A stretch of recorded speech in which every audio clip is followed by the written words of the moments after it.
through the business early enough against the likes of a Jax and a Kayle, late game is going to be so painful. I think that is the best description.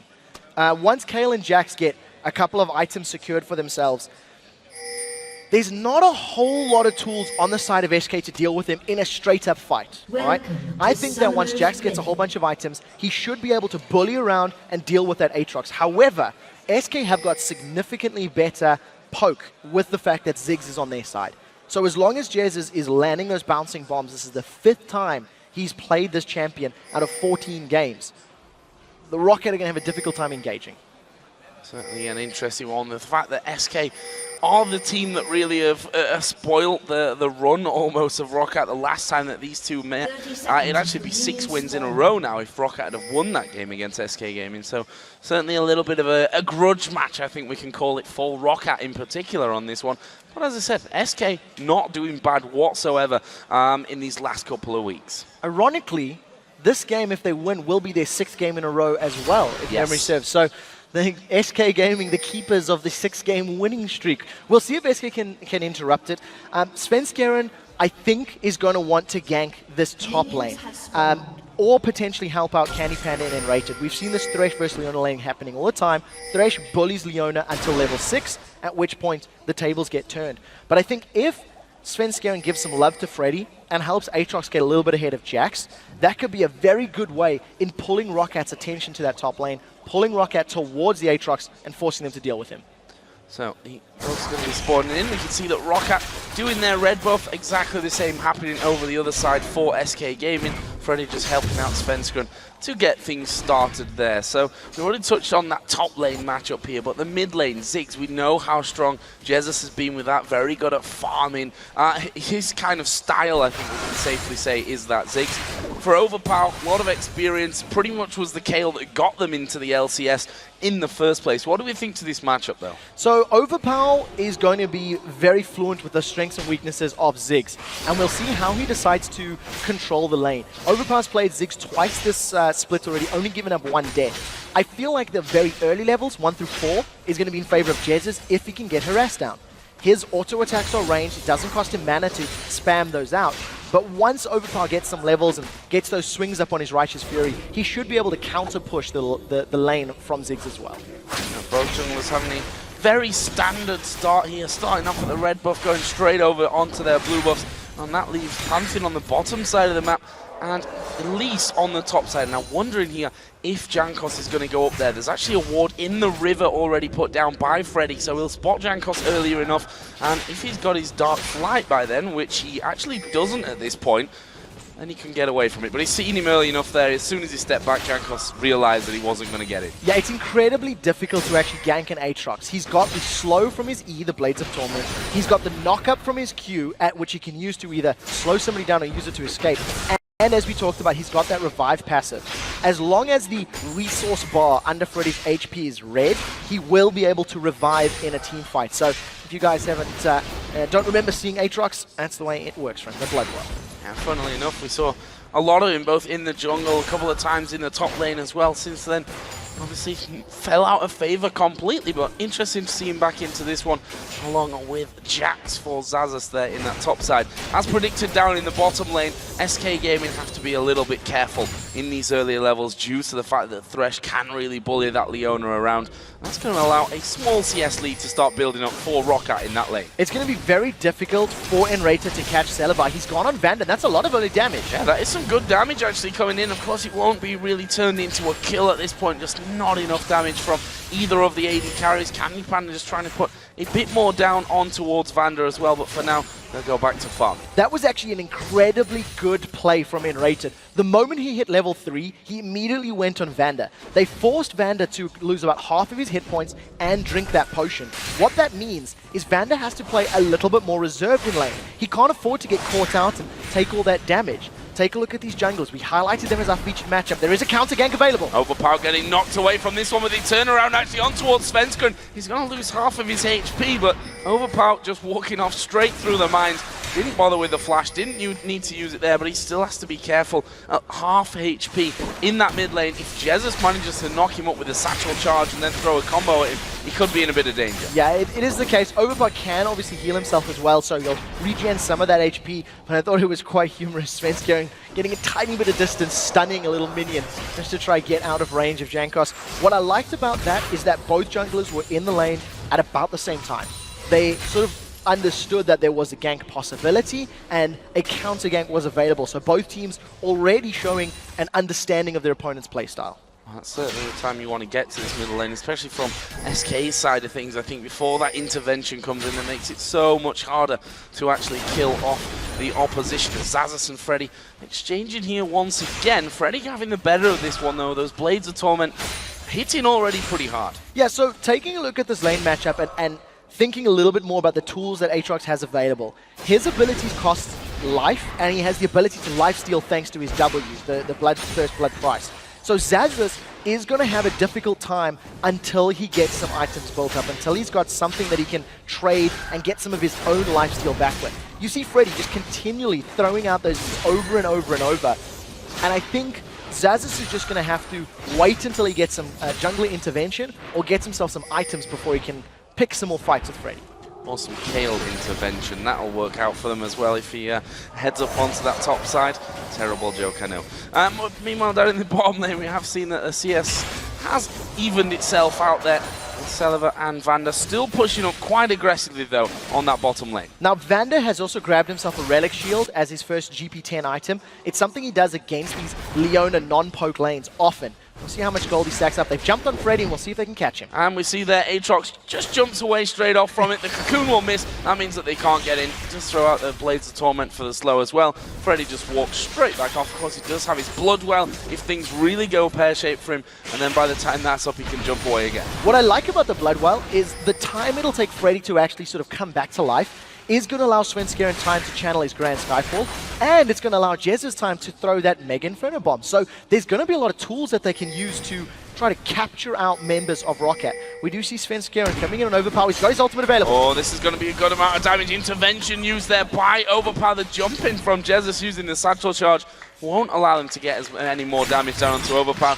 He actually saved his flash once again here, so being very, very tight, I think is a very English way to put it, in terms of those summoner spells at the moment. But we see there Svenskeren actually picking himself up the red buff. Nicely invaded from that one. Where's he going to go now? He's actually channeling his ultimate down towards the bottom. There is a Zenith Blade landing. He's going to push Enraged underneath the tower. The hook lands as well. The turret's still hitting him. First blood comes in. They do manage to take down Vander as well. But that was great reactions, a great hook again from Vander. And once again, we see how strong Vander is on that champion. It's not over yet as they don't. Oh, Jesus gets away.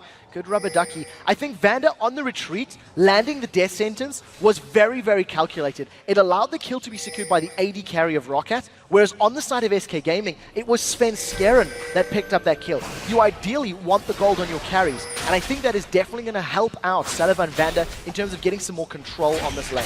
Now we did see before that Grand Skyfall down bottom, Svenskeren picked up the red buff of Roccat, and Jankos replying to that one nicely by heading over into the SK jungle and doing exactly the same. Now, this top lane, just to revisit it once again, 55 to 68 CS. No surprise there, Freddy's been having a much better time of that lane so far. Both of them actually got the Cutlass in there. We see Crystalline Flask actually falls Xaxus from earlier on, and that's giving him a bit more sustain in that lane that Freddy, quite frankly, has naturally built into his kit with his W. Yeah, he's going to be able to get a lot of lifesteal back.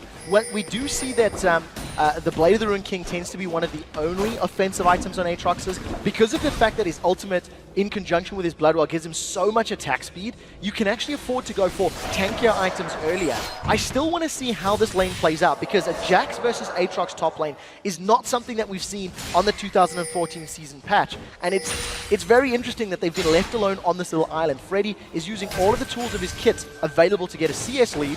We'll see how it plays out. They've caught Celiva again. Zenith Blade going down. Here comes the Solar Flare. They're going in on towards Vander. He's at less than half HP. Double auto attacks coming in. The Cullen blocked out by Celiva. That was amazing block work, but it might cost him his life or not. He throws down the ulti. Candy Panda flashes away. Enraged has gone so deep in there. Jankos comes around. They've killed him off and survived it. crazy stuff in the bottom lane. Once again, Saliva and Vanda, their synergy just works so well. Saliva ate every single shot to the culling, was able to keep SK Gaming in place long enough that Saliva's True Shot Barrage did not actually get barriered by Candy Panda. He was a little bit late to use that summoner spell, maybe thinking he could burn through Saliva's HP. Fortunately, it wasn't the case, and that's going to give Roccat another kill on their side. Another kill, 2-1 up now. Only 200 gold separating these two teams, though. We've not seen any turrets going down just yet, although Jax is leaving that top lane, which is going to give Freddy a free bit of time to actually push things out on that side of things. Candy Panda down to half HP from that one. We did see, as you said, the culling came out, blocked brilliantly by Saliva throughout, and Saliva actually is coming back into the lane there with that BF sword, Vamp Scepter, as well as boots and that Dora's Blade. And actually Roccat here going in towards the Dragon, but here comes the ulti combos. Svenskeren going to stun Jankos down. There is the repel up, but he can't really go anywhere. The Dragon is going to be picked up here by SK. Overpower used his ultimate on Jankos to help him get out, but then ended up dying himself. And that is the power of those ultimate, map-wide ultimates. The Mega Inferno Bomb dealt so much damage to Roccat that when Svenskeren came in with the Grand Skyfall, it was already a one fight.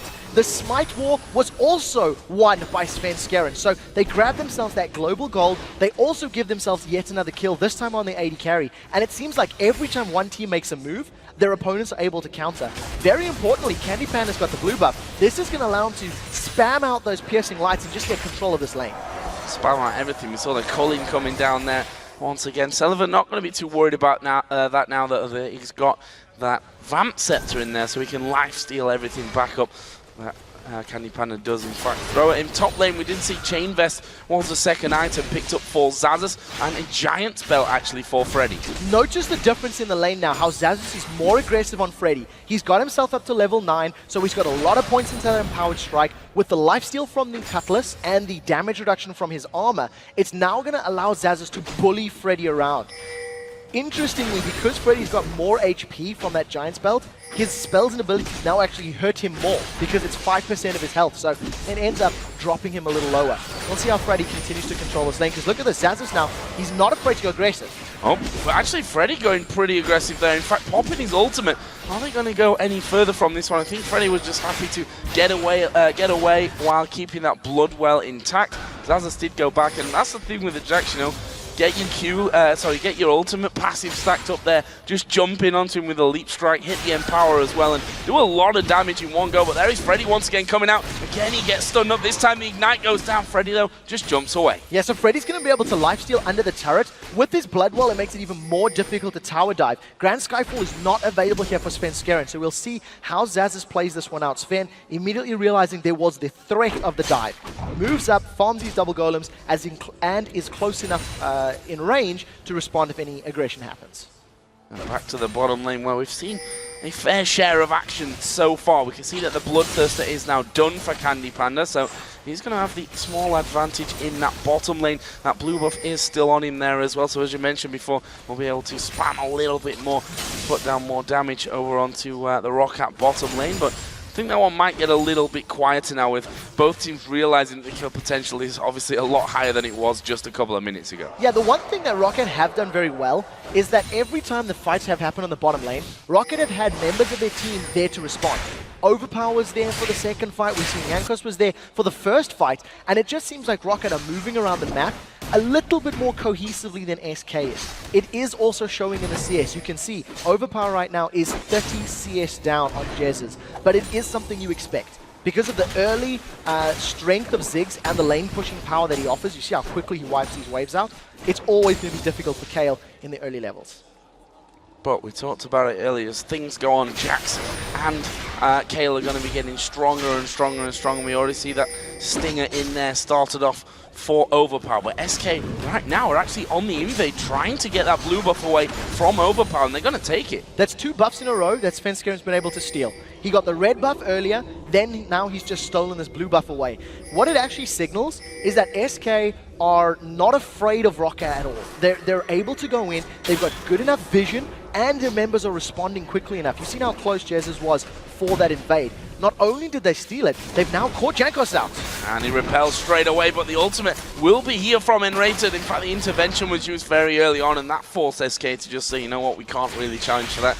Luckily for them, that intervention, not on the longest of cooldowns anyway, but SK might be able to secure not only the enemy blue, but their own. They will take that. Yeah, and I think part of the reason SK didn't use any other abilities for that kill on Jankos is that it's 2 minutes away from Dragon. They didn't want to use their ultimates for a kill that would then have forced their ultimates to maybe still be on cooldown by the time the Dragon fight were to happen. So controlling patient play here from SK, not throwing all in for something that could eventually hurt them a little later down the line.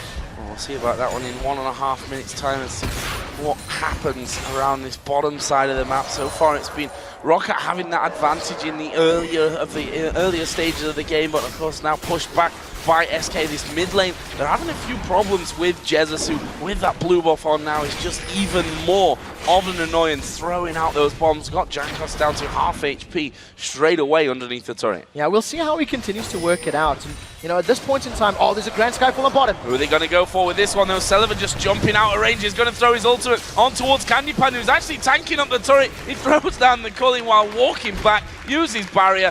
Picked up in style there by SK Gaming. They might have this turret away. Actually, Jankos is coming to try and cover that one, but there's going to be a lot of damage here from SK. Very good coordination from SK Gaming. I think in a perfect world, Candy Panda would not have been the one tanking the tower, but because of all the CC from that Pantheon and Leona, they picked themselves up what was actually quite an easy kill. They also get the barrier out of Saliva, and now I want to see how they respond to Dragon. If you remember in the pregame, we talked about how SK in their wins average 4 dragons per game, and in their losses average 1 dragon per game. They stole the first dragon, so we need to see how much emphasis SK put on this dragon when you consider Roccat love to fight around that objective as well. Well, if you take this one, they'll already be beating out their average, which is a good sign for them. Overall, that turret there is super low right now, but it looks like Freddy actually just going to leave it be, and the turret, the minions might actually do the business here. Zaza's trying to last hit under there, and it might actually cost him the turret in the end of it. Just a couple more hits really needed, and, well, 20 HP.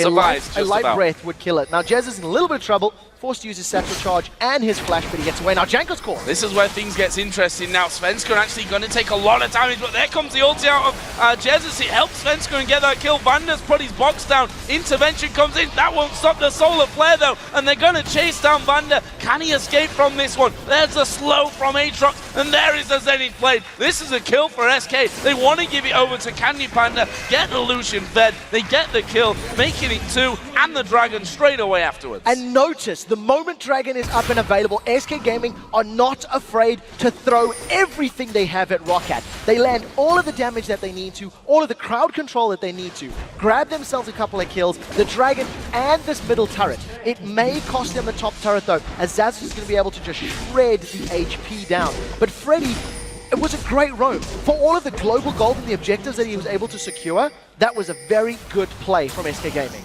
Candy Panda actually going aggressive there on towards Saliva. That leaves Candy Panda after that fight. We saw them leaving that kill for him, trying to get all that gold stacked up on him. 3-0-1 he currently is. Got the Phage now added in, and the workings of the Sheen obviously going up towards Trinity Force here next to add into his Bloodthirster. Take a look at all of the vision that SK have put down. If you look at the inventory, they don't have too many wards right now, but we may see them picking up more. You can see pink wards, a couple more greens. But all of that vision down the sort of entrances to the river on Rockat's side of the jungle, especially around the red buff area, that's actually what allowed SK to get all those kills. They had so much information to work with. They were able to chase Roccat down, continually landing all the kills, and Candy Panda even flashed for that last hit. Jankos is going to jump on Freddy, but I don't know if he wants this fight 1v1. Bit of a face check there, and Freddy's like, can I kill him? I'm not sure about that one. He got the slow, not now, because Overpower's coming in. There's no turret. He actually dives towards Overpower. Here comes Pantheon, though. They're going to throw the Ziggs bomb in there as well. That'll do some decent damage. Freddy going to come back up, but Zazas will be able to finally find the blow. We can see the rest of SK are actually closing in on this one. Enrated, he does have the solar flare. Here comes the Pantheon drop straight in. Who are they going to go for? Jankos just repelling. They decide, you know what, Zazas is still at the back. Solar flare does go down. Can they finish him off? Leap strike, and he's finished by Jesus. And the ignite there Great move around from SK. So they traded top laner for top laner, but SK Gaming had to expand way more to make that happen. While all of that was going on, Roccat are able to grab themselves another outer turret in that bottom lane. Now Jankos is in trouble. That is a great knockback there. Can Svensko get in? Flash and a flashback from Svensko, and the repel goes in, but that won't save him. Jesus picks up another kill. Now I think if SK Gaming can put some damage on this inner turret, they stole away the blue, they've got themselves an additional kill, and I want to see how they play this up. Because of the fact that Candypan and Rated have backed away, we do see both Jesus and Svenskeren also backing away from it. But SK Gaming have got themselves a 6,000 gold lead at this point. They've stolen multiple buffs from Roccat, and because of the vision control that they've got and the power of those ultimates, SK are just responding to every move that Roccat has made. Talking earlier on actually to N-Rated about their loss yesterday, and he said that was really a game that we just let slip from us, a game that we had control of and then made a couple of mistakes here and there and just let it go far too easily. They're in a similar scenario here right now. The fact is that Roccat still, even though being behind, are going to be getting stronger and stronger as things go on. We'll see how SK can close this one out. Yeah, I'm very happy you mentioned that because of the fact that we know how strong Jackson KL are in the late game team fights and how effective they can be. SK Gaming do have somewhat of a time limit. They cannot rest on their laurels. They cannot sit back and let this game go to 50 minutes because there is that risk that Jackson KL will just become unstoppable. What SK does have in their favor, though, is very good tools to make fights happen. You can tower dive with Aatrox, tank up the turret till the point your passive pops, and then just come back to life. Very few champions have that built in, and we have seen Aatrox get a Guardian Angel as well, so you can have 2 revives in one fight. Basically a 7-man team when it comes down to it. SK here just getting their vision in once again on the bottom side of the Roccat jungle, something that they've tried to do and done successfully over the last few minutes. We're going to have Dragon not too far away from it as well here. And SK, you can see them moving from north to south, going through the jungle, getting that vision in. There's the timer for Dragon, 2 minutes till that comes up. And notice that SK are using a 4-1 split. They've left Aatrox to do the split pushing. He's got a lot of damage, he's got lifesteal, and he's got the tools to escape ganks. The rest of SK have got so much zone control thanks to Ziggs, and CC thanks to Leona and Pantheon. They just force Roccat away. Roccat need to hard engage, or they lose too much HP.